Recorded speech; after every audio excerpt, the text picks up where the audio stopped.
Namo Myoho Renge Kyo, Namo Myoho Renge Kyo, Namo Myoho Renge Kyo. Thank you for being here. Thank you, friends. I hope this finds you in good health and secure. Wow. I got an email yesterday early.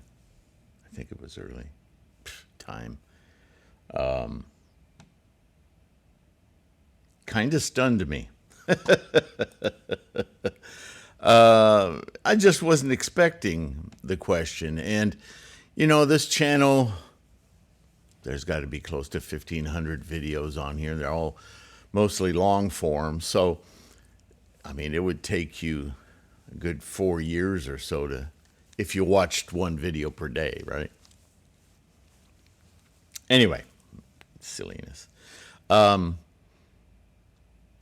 Yeah, I bet you if you did a search across all the videos on this channel for this keyword, self, S-E-L-F, self, I think it would be in every video, let alone multiple times. I mean, self is such a constant framework and topic of Buddhist teaching, right? And yet, I didn't think to put it in the Buddhism reference book. It is there now. I updated the ebook last night. And the print book is being edited.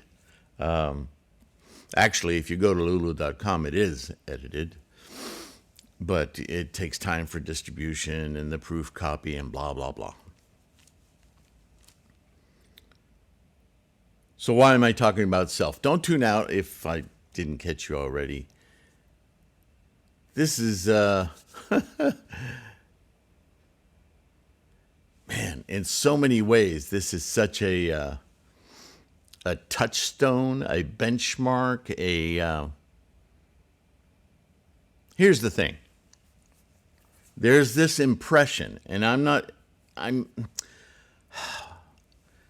I'm partly convinced that this misinformation, this misunderstanding is because of translation bias. And yeah, I mean, more than 50%. But I have to say right away that translation bias isn't unmerited simply because this is a problem with language, period. I was thinking this morning, why is it that we can, you know, we all know the word surf, S-U-R-F, not S-E-R-F, but S-U-R-F, surf. I mean, you write that word, you hear that word, you see that word, and you right away understand crashing waves on rocks or rolling, crashing waves into foam, sweeping up a sandy beach and then back into the surf, right? In other words, when you hear the word surf, even though as a grammatical part of speech, surf, the word, is a noun, person, place, or thing. Listen to that, by the way. Person, place, or thing. Place or thing, I get. They're things. They're locations. They're geography. They're static appearing samsaric things. Person? Person is a noun? See, as a Buddhist, that's just wrong, isn't it? We'll get into it. But suffice it to say, surf is a noun. But surf doesn't stand still. Surf isn't even a thing. So why is it a noun? It's not a person. It's not really a place. It's an activity.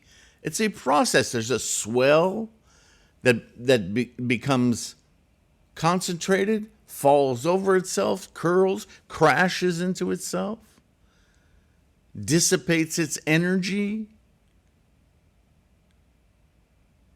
goes back into the body of water, right? It's a process. Surf. You can't. Which surf are you talking about? Right?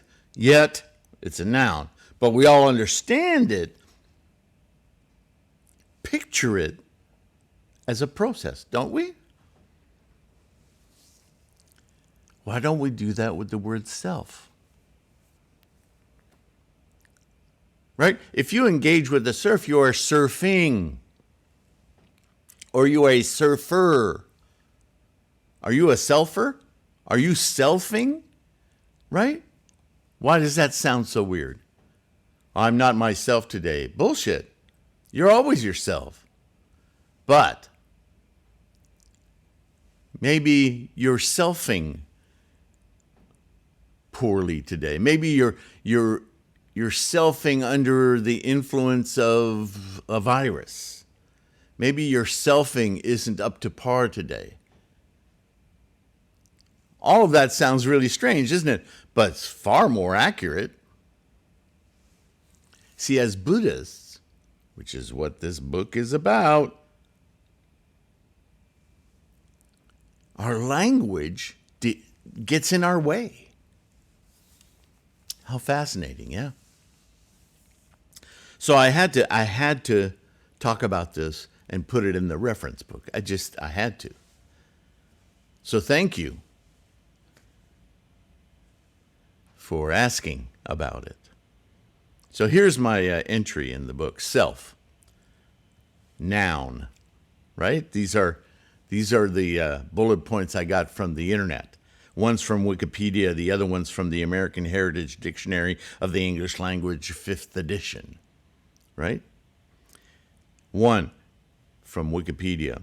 In philosophy, the self is the relationship of an individual's own being, a verb, knowledge and values, also constantly, right? Moment to moment. We'll get to that.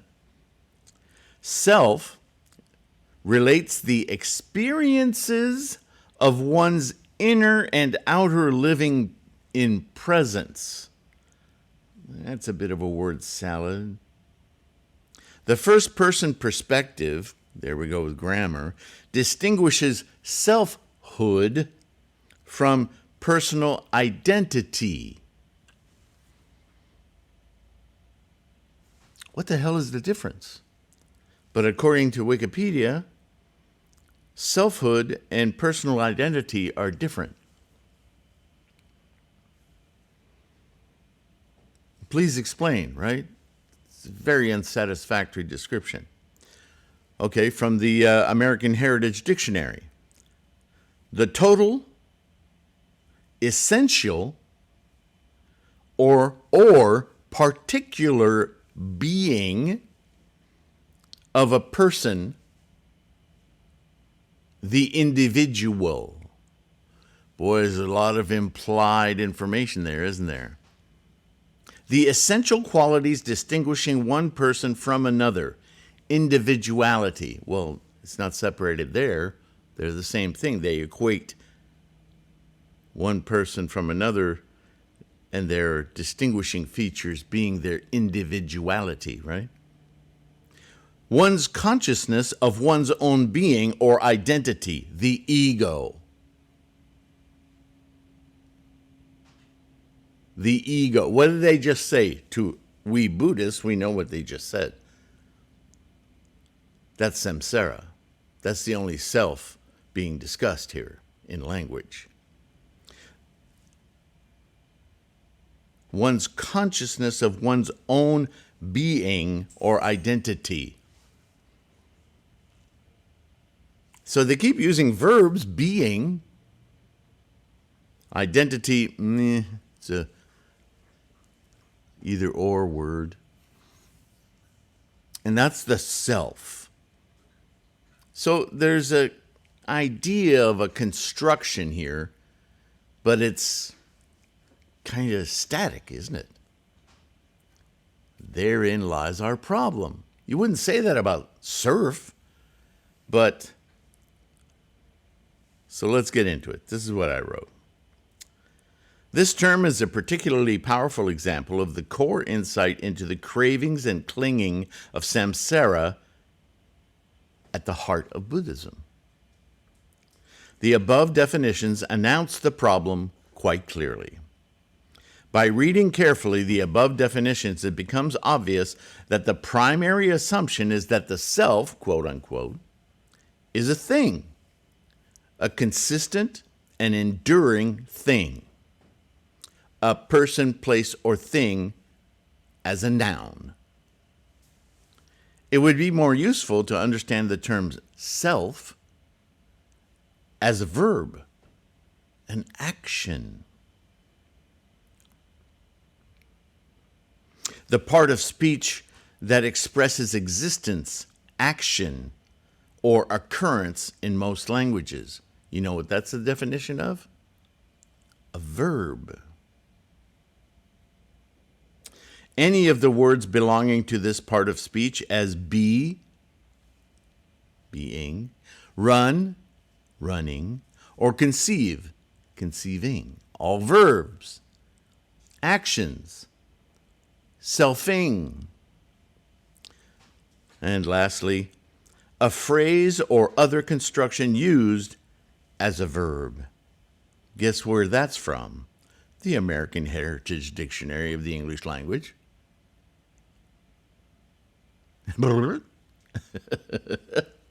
They've just defined self. But under self, it's a noun. We tend to think of ourselves as a container with a particular label, like John, Judy, Bartholomew, Joan, Betty, Shaniqua, so on. In other words, we think of ourself, quote unquote, as unique, right? Individuality, and persisting,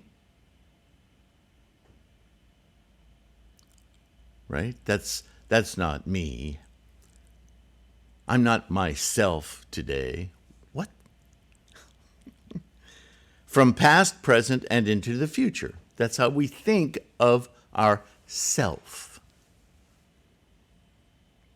So how can we square this with everything we learn from Shakyamuni lessons and terms like impermanence, anatman, and even enlightenment itself is an instance to be maintained, right?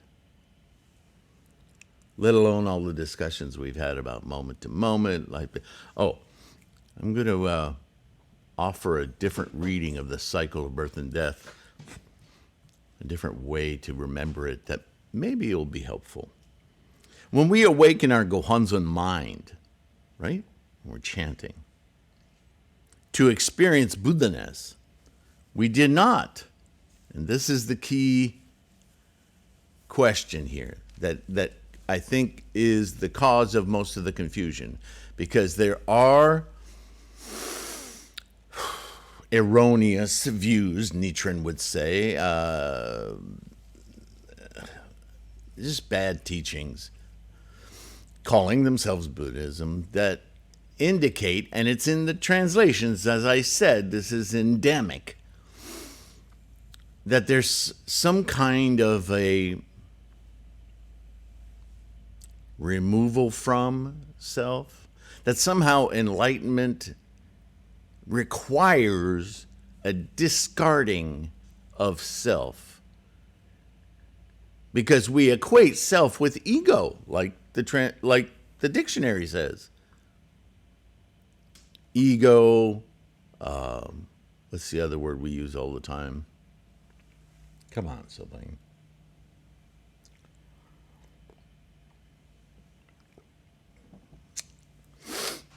All right. So when we awaken our mind, we do not exterminate the self, but rather we alter its process of karmic momentum. You couldn't achieve Buddha-ness without the self. The self is our apparatus, our vehicle for awakening that portion of our mind's capacity that we've obfuscated, that we've put to sleep while we're in samsara. Does all this sound familiar? You can look in this reference manual on the 9 consciousnesses, moment to moment, karma, engine of life, even nirvana. And you can see this expressed over and over again. And still, this idea that we have to stop the mind working, leave the self and go into some other place. My friends, that's religious thinking. That's magical thinking. That's just not what Buddhism is about. It's about our actual experience of life. How can you experience life without a self? No, the problem isn't the self per se, which if you understand self as a process, moment to moment, cycle of birth and death, as a separate thing from the self of attachment, of ego, of agglomerations, identification. That's what we're that's what we're moving past. Awakening is liberation. Remember the Four Noble Truths? Awakening is liberation as defined in the Four Noble Truths. It's not liberation from self. It's a liberation from all of the identifications, the agglomerations, the possessions that you identify. The thingifying of self.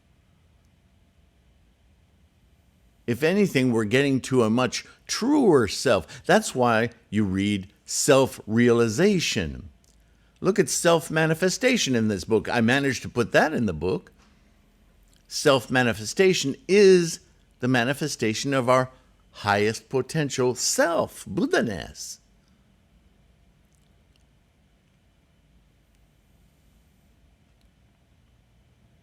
Liberation makes explicit our disconnection, our detachment, our no longer clinging to a persistent ego or self.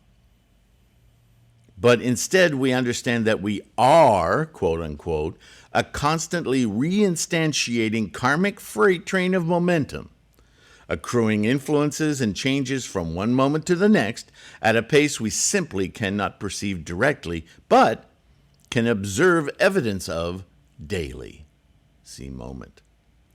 We move away from being Angela, the noun, and toward Angela, the verb, the process, the moment-to-moment instantiation from formations to form. And here we go. Instead of birth, death, birth, death, birth, death, birth, death, you've heard me say that many, many, many times.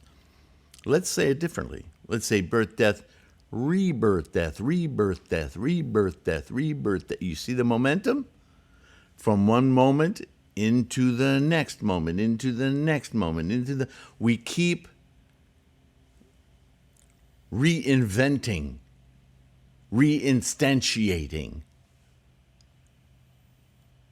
the karmic freight train that is, more accurately, ourself. Ourself is a dynamic, constantly fluid, growing, influenced experience. It's a verb.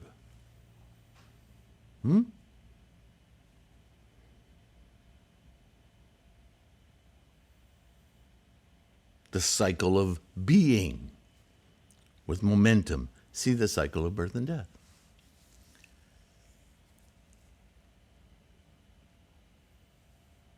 Is that enough? I mean, I could go on, but I think I'd just be repeating myself. But maybe there's something I'm not saying here, just like I didn't realize that I really needed to define this independently in this book. because that's what we're talking about all the time. But it's amazing how hooked into words we are, right? How often do we do that? You ever had a situation, maybe at work or at home,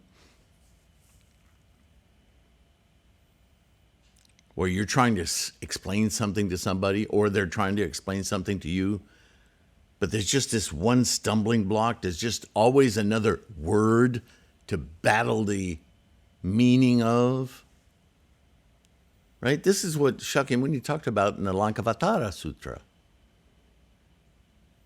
Unglue yourself from the fallacies of language and focus on what the language is trying to communicate, the meaning. What are we digging at here? Because language is horribly ineffective to define experience. It can dance around it a whole lot, and it does okay.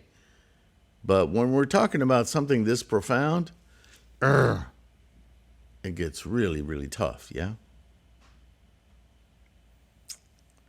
What our samsaric mind constructs as the framework for itself is based on samsaric data collection and the establishment of identifications to build characteristics and qualities in the physical experience of our bodies and thoughts. This constructed ego is the adherence to and the maintenance of those identifications as personal traits, right? And here's an interesting quote I found in a book, A Construct in Psychology and Neuropsychological Evidence for Its Multiplicity. That is the ego, the self. Here's the abstract of the book. What is the self? Philosophers and psychologists pursuing an answer to this question immediately find themselves immersed in a host of questions about mind and body, subject and object and process, the homunculus, free will, self-awareness, and a variety of other puzzling matters that largely have eluded satisfactory theoretical explication. Obviously, they didn't read Shakyamuni. In this paper, the author says, I argue that some of this difficulty is attributable to our implicit, phenomenologically based belief that the self is a unitary entity. Fancy words for what I was saying earlier, that we're a unique, specific set of characteristics, right? I.e., a singular I, quote unquote, that remembers, chooses, thinks, plans, and feels. Hooray, scientists. Yeah, you're on the right track.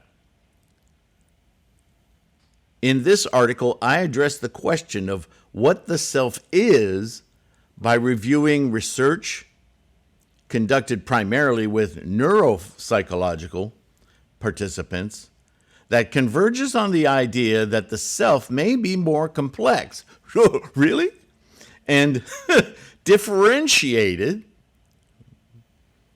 than many previous treatments on the topic have assumed. Oh, where's he going with this? Although some aspects of self-knowledge, such as episodic recollection, remember, we'll talk about this some more, may be comprised by cognitive and neurological disorders, other aspects, for instance, semantic trait summaries, appear largely intact. Taken together, these findings support the idea that there is no single unified I to be found. Rather, I argue the self may best be constructed as a set of interrelated, functionally independent systems. How hard science to this day is still working to grasp what Shakyamuni and his insight, because of Buddha-ness, made clear and obvious. Still, scientists are struggling with the idea that we're not a single unitary thing, but a process. He used the word that we're constantly reinventing from all of our systems, skandhas, 9 consciousnesses, an idea which carries on through time-space. Birth, rebirth, right? Birth, death, rebirth, death, rebirth. It's harder to say. Moment to moment, moment. You can still say that. So there it is. And this is from 2010. From the above quotation, we can see that modern science is coming to the same conclusions, although painfully slowly, to the insights of Shakyamuni. So congratulations, we're all scientists. We tend to construct and revise our idea of a unique self by selecting moments. A moment from this morning, added to several moments from last week and 6 months ago. And oh yes, that time when little Johnny stole my this or that. And we construct our collected self and adhere to it ferociously as our identity. The very essence of clinging. Of course, this falls apart quickly when we start to realize the 3,000 realms in each thought moment of life and the expression of our collective and constantly altered personal karma, quote unquote, is never a repetition or stagnant condition from the past and barely present in this moment as we transition immediately into the next. What begins to form is the knowledge that the most awakened condition for our mind is to maintain awareness in our state of mind, our attitude, and our intent, focused on fully realized potential and expression of our best tendencies to guide and influence this massive momentum of birth, death, rebirth, on and on, into our next moments. To maintain focus on this dynamic and constantly developing, quote, self, it becomes imperative that we let go of the past, let go of our clinging for the past. We must train our mind, our consciousnesses, with the 9th consciousness of enlightenment to lead the way, to wrap all the other 8 consciousnesses into a singular bodhisattva path of enlightened being, quote unquote. The Buddha way, right? This is our goal in practice.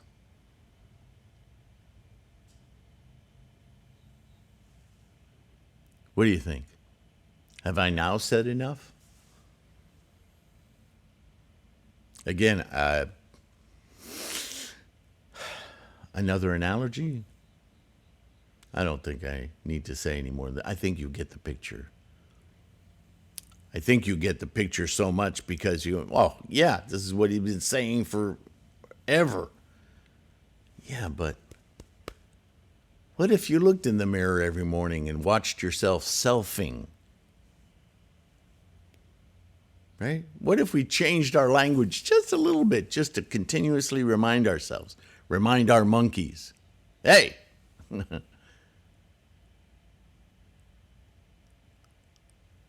I'm not myself today, I'm selfing today.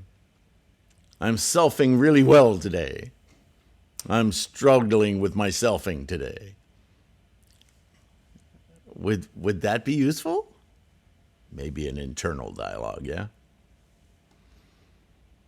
Start doing it, I think you'll hear how many times other people use that word incorrectly. That's sometimes a really good teaching device for ourselves, isn't it? All right.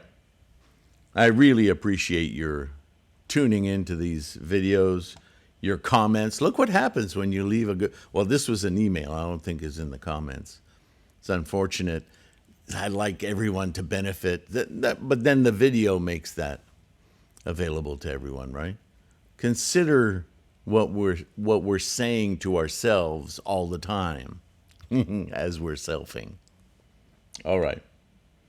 Thanks again. Take a few seconds to like and subscribe. It's a bodhisattva act. It helps grow our sangha. If you can do more, excellent. Buying an ebook, very, very helpful to our maintaining and doing this work, to me. But I say our because we're a sangha, yeah? We're like-minded practitioners rubbing our minds together to clarify every moment to the benefit of our bodhisattva mission, yeah? So thank you, patrons. It's your donations, monthly or singularly. It all is vastly helpful. I'm buoyed up and inspired because it's a support that I can't come up with any other way. This is what I do. So, again, patrons on PayPal or Patreon, all of you, just by tuning in, thank you. Please be kind to yourself. Take care of your health. Keep your practice strong. Savor it. My goodness, it's so amazing. And I will see you in the next one, okay? Bye for now.